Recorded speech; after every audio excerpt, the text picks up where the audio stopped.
Assalamualaikum. Apa kabar semuanya? Mudah-mudahan kita semua selalu dalam lindungan Allah Subhanahu wa Ta'ala. Baiklah, kali ini saya akan menjelaskan sedikit dari beberapa bab yang ada dalam ilmu tajwid, yang mana sebagai tugas dari Bapak dosen Al-Quran yang mudah-mudahan selalu dalam penjagaan Allah Subhanahu wa Ta'ala. Baiklah teman-teman, adapun bab-bab yang akan saya jelaskan nanti diantaranya adalah hukum nun dan mim yang bertasydid, kemudian hukum mim mati, dan yang terakhir adalah hukum al-ta'rif atau lam ta'rif. Langsung saja kita memasuki yang pertama, yakni hukum nun dan mim yang bertasydid. Jadi, apabila kita membaca Al-Quran kemudian bertemu dengan nun atau mim yang bertasydid, maka hukum bacaannya adalah gunnah. Artinya harus dengan mendengung. Gunnah artinya mendengung. Ketika kita membaca nun atau mim yang bertasydid harus disertai dengan dengung. Kita ambil contoh dalam surat Al-Kautsar. A'udzu billahi minasyaitonir rajim. Bismillahirrahmanirrahim. Inna a'tainakal kautsar. Fasholli li rabbika wanhar. Inna syani'aka huwal abtar. Pada ayat 1 dan ayat ketiga di situ ada nun yang bertasydid. Kita harus baca dengan mendengung. Inna a'tainakal kautsar. Kemudian satu contoh lagi, contohnya kita ambil pada surat Al-Qari'ah ayat ke-6. Fa'amma man thaqulat mawazinuh. Di situ ada kata fa'amma, mim yang bertasydid. Ketika kita membacanya maka harus disertai dengan dengung. Selanjutnya memasuki bab yang kedua, yakni hukum mim sukun. Dalam ilmu tajwid, apabila mim sukun bertemu dengan huruf-huruf hijaiyah, maka hukum bacaannya dibagi menjadi 3. Yang pertama, idgham mimi atau idgham mithli. Yang kedua, ikhfa syafawi. Dan yang terakhir, izhar syafawi. Langsung saja kita bahas yang pertama, yakni idgham mimi atau idgham mithli. Jadi apabila ketika kita membaca Al-Quran kemudian menjumpai mim mati yang bertemu dengan mim, maka hukum bacaannya disebut idgham mimi atau idgham mithli. Idgham artinya memasukkan mimi, berarti mim mati bertemu dengan mim, atau misli, mim mati bertemu dengan huruf yang semisalnya, berarti adalah mim. Cara membacanya harus disertai dengan dengung. Sebagaimana idgham memasukkan, berarti mim mati dimasukkan kepada mim yang kedua, berarti mim 1 tambah mim 2 sama dengan dengung. Dengung dengan ditahan. Adapun contohnya kita ambil dalam surat Al-Quraish yang ayat terakhir, alladzi at'amahum wa amanahum min khauf. Di situ ada kata alladzi at'amahum min ju'. Mim mati bertemu dengan mim, at'amahum min, kemudian yang kedua wa amanahum min khauf. Di situ mim mati bertemu dengan mim mati. Disitulah maksud daripada idgham mimi atau idgham mithli. Memasuki bagian yang kedua masih dalam bab mim sukun, yakni adalah ikhfa syafawi. Jadi apabila kita membaca Al-Quran kemudian bertemu dengan huruf mim mati yang di hadapannya ada huruf ba atau mim mati bertemu dengan huruf ba, maka cara membacanya maka hukum bacaannya disebut ikhfa syafawi. Ikhfa artinya samar, sembunyi atau menyamarkan, menyembunyikan. Syafawi artinya bibir, berasal dari kata syafatun, yang mana samar di bibir. Cara membacanya berarti harus samar dengan mendengung pada bibir. Kenapa disebut syafawi? Karena makhraj daripada huruf ba dan mim itu sendiri terletak pada bibir. Kita ambil contoh dalam Al-Quran, misalnya surat Al-Fil ayat 4. Tarmihim bihijaratin min sijil. Di situ ada kata tarmihim, mim mati bertemu dengan ba, bihijaratin. Maka cara membacanya harus dengan mendengung pada bibir. Tarmihim bihijaratin. Oke. Terus kemudian contoh yang kedua kita ambil dalam surat Al-Adiyat ayat 11. Inna rabbahum bihim yawma idzil lakhabir. Inna rabbahum, mim mati bertemu dengan ba, bihim, rabbahum bihim yawma idzil lakhabir. Oke, kita harus cara membacanya harus dengan mendengung pada bibir. Kemudian memasuki yang ketiga, yakni izhar syafawi, yang mana apabila ada mim mati bertemu dengan huruf selain mim dan ba yang sudah kita bahas tadi, maka cara membacanya harus jelas sebagaimana izhar syafawi. Izhar artinya jelas atau terang, syafawi artinya di bibir, jelas di bibir. Kita ambil contoh misalnya dalam surat Al-Kafirun, yakni wala antum abiduna ma a'bud. Di situ ada mim mati. Mana?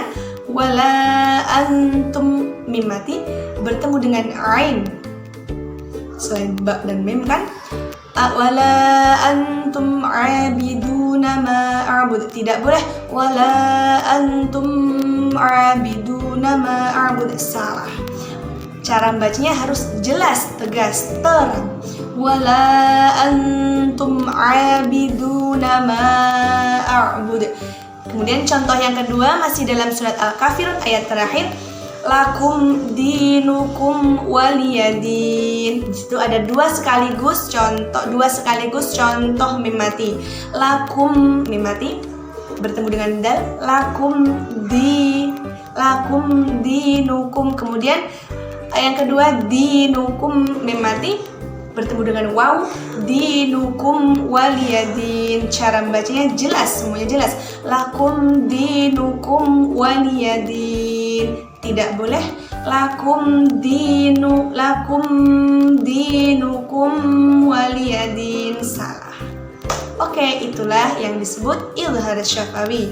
Huruf-hurufnya selain mim dan ba. Teman-teman tentunya sudah tahu sendiri ya.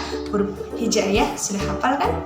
Kemudian yang terakhir yakni hukum lam ta'rif, yang mana lam ta'rif adalah alif lam yang masuk dalam kalimat isim atau kata benda yang kemudian menjadikannya ma'rifat. Sebabnya disebutlah sebagai al-ta'rif. Al-ta'rif atau lam ta'rif dalam ilmu tajwid terbagi menjadi dua. Yang pertama izhar qamariyah dan yang kedua adalah idgham syamsiyah atau lebih mudahnya disebut al-qamariyah dan asy-syamsiyah. Kita akan bahas yang pertama, yakni izhar qamariyah atau al-qamariyah, mudahnya ya. Apabila ada alif lam bertemu dengan huruf-huruf berikut: hamzah, ba, ghain, ha, jim, kaf, waw, kha, fa, ain, qaf, ya, mim, dan ha, atau terkumpul dalam kalimat abawi hajjaka wa khaf aqimah, maka cara membacanya harus jelas sebagaimana izhar artinya jelas dan qamariyah artinya sebangsa bulan atau qamarun berasal dari kata qamarun artinya bulan. Analoginya ketika kita membaca bacaan idhar qamariyah. Analoginya al sebagai bintang, kemudian huruf-huruf yang tadi sebagai bulan. Jadi apabila bintang dan bulan saling bertemu, maka bulan tidak bisa menghapus cahaya bintang. Akhirnya bintang tetap mengeluarkan cahayanya, bintang tetap terlihat. Sebagaimana juga al-qamariyah, ketika alif lam bertemu dengan salah satu huruf yang saya sebutkan tadi, misalnya kita ambil contoh dalam surat Al-Falaq ya. Qul a'udzu birabbil falaq. Di situ ada kata al-falaq. Al-falaq, alif lam bertemu dengan fa. Di situ lam tetap terbaca. Kemudian masih dalam surat Al-Falaq, wa min syarrin naffatsati fil 'uqad. Fil 'uqad, fi dan al-'uqad. Kita ambil alif al-'uqad. Al-'uqad yakni ada alif lam bertemu dengan huruf ain, maka lamnya juga tetap terbaca. Inilah yang dinamakan idhar qamariyah. Selanjutnya memasuki yang kedua, yakni idgham syamsiyah, yang mana apabila ada alif lam bertemu dengan huruf-huruf selain huruf idhar qamariyah tadi, yakni ada ta, tha, dal, zal, ra, zai, sin, shin, shad, dod, kemudian ta, dha, lam dan nun, maka cara membacanya diidghamkan. Sebagaimana idgham artinya memasukkan dan syamsiyah artinya sebangsa matahari, berasal dari kata syamsun artinya matahari. Analoginya al sebagai bintang, kemudian huruf-huruf yang saya sebutkan tadi ta sampai nun sebagai matahari. Apabila matahari dan bintang bertemu, maka secara otomatis bintang kalah, bintang tidak akan bisa terlihat. Begitu juga dengan bacaan syamsiyah. Apabila alif lam bertemu dengan salah satu huruf-huruf syamsiyah, misalnya kita ambil contoh lebih mudahnya kata syamsun, lebih mudahnya iya kata syamsun.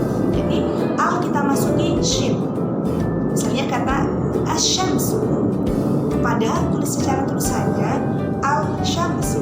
Di situ ada huruf lam, tetapi tidak terbaca karena lam diidghamkan kepada huruf shin menjadi asyamsu.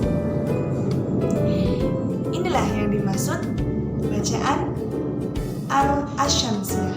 Kita ambil contoh dalam Al-Quran, misalnya surat Al-Fatihah. Ayat yang pertama, di situ ada kata Bismillahirrahmanirrahim. Ada kata Ar-Rahman dan Ar-Rahim, sama-sama huruf ro ya.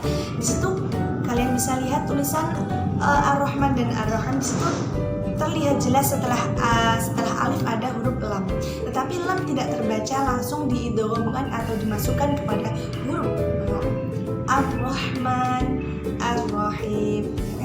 Kemudian ada lagi masih di surat Al-Fatihah kata ihdinas syiratal mustaqim. Di situ ada kata asyirat.